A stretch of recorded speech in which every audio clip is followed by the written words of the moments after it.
45, 45. You got 50, 55, 55, 60, 65. Can I get 70? Can I get 75? Can I get 80, 85, 85, 80, 80, 85?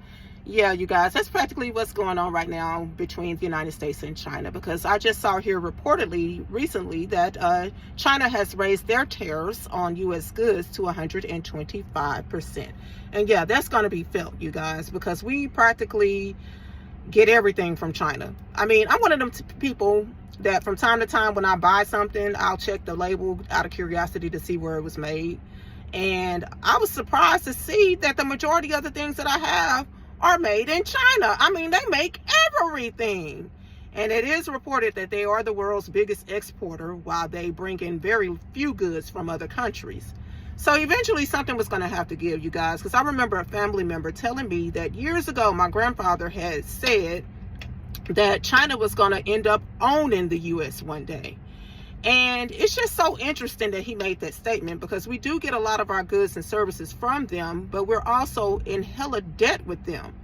And I just didn't understand how we can be so indebted to them. But then when you see how corrupt our government has been, it makes sense how we could have been sold out. I just was shocked to find out that they were allowed to buy up millions of acres of our farmland. They also make a lot of our pharmaceuticals. And there's this guy, if you haven't heard of him, by the name of George Soros, that has a personal vendetta against the United States. He wants to see it fall. That's on record reportedly saying that China will one day be the world's leader. Okay, and he's also reportedly has infiltrated our Justice Department and bought and paid for a lot of judges and AGs to do his dirty work with destroying America.